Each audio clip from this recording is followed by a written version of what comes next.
Mayor Jared Treñas nag-apila sang kooperasyon kadungan sa inaugural session sang Iloilo City Council. Kag, Iloilo City Government sa pagpanguna ni Mayor Jared Treñas magapatawag sang Sinapol kaupod ang probinsya para istoryahan ang nahanungod sa LPTRP. Ginpangunahan ni Mayor Jared Treñas ang inaugural session sang Iloilo City Council. Nagtambong man si Iloilo City Lone District Representative Julian Baronda kag Vice Mayor Jeffrey Ganzon kaupod ang 12 ka mga konsehal. Kadungan sini among panawagan sang alkalde nga magbinuligay para sa kauswagan sang syudad. Nag-aapila man ini sang kooperasyon para sa kayuhan sang mga pumuluyo. I therefore urge the local council to work closely with me for the common good of our people so that we can do more.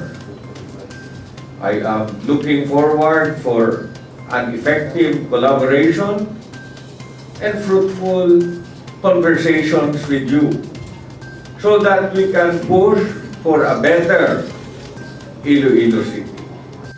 Ang mga proyekto sa ikaayong lawas, livelihood, edukasyon, ekonomiya kag madamo pa ang epektibo nga mapatuman kung mayaras ng suporta gikan sa konseho. Gani, ginpanginbulahan ni Mayor Treñas ang mga bagong konsehal, lakip na ang mga incumbents bangod sa pagsalig sa mga pumuluyo sa ila.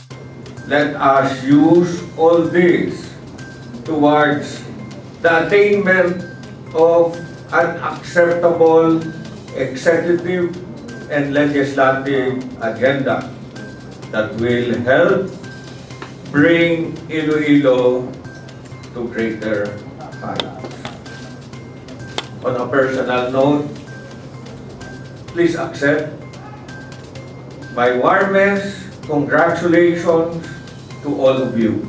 Pahanumdum sang alkalde sa kapareho nga mga opisyal sa syudad nga magserbisyo sang tampad para sa pamuluyo sang syudad.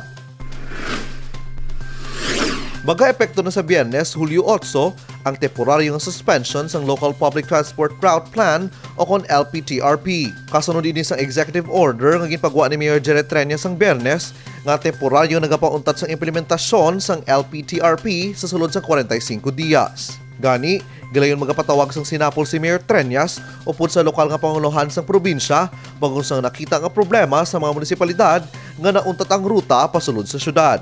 May mga areas pa kita kinahanglan i-refine, especially the area on the first municipalities.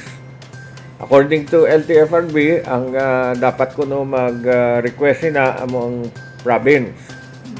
So we will be coordinating with the province ng patawag na committee upod sa kanday JEC within the week so that we can coordinate with the province para nga ang province na mismo mangayo sa request, and then we will not make any objections because isa na sa mga areas nga nakitaan nga daw nagpabudlay sang aton nga mga rota. Pasalig sang alkalde, kung mahitso ang problema, liwat nga ipatuma ng LPTRP. Apang kinahalan nga maaprubahan sang LTFRB ang mga special permits para sa mga ruta nga magasulod sa syudad. Definitely, we will go back to it after we have refined it. We will coordinate both with the province and LTFRB para nga ma-plus target sang husto ang ining programa sang national government. Kaya gusto taman magbulig sa ila. Magapatawag man sang Sinapol ang alkalde upod sa business sector para mahibaluan ang ilang mga concerns na hanungod sa LPTRP. Nahibaluan, serye na sa mga meetings ang nahimo sang PSMO kag lokal nga panguluhan upod sa nagkalain-lain nga sektor para mahatagan sang solusyon ang mga problema sa transport sector. Kevin Patrick Casipe para sa Level Up Patrol.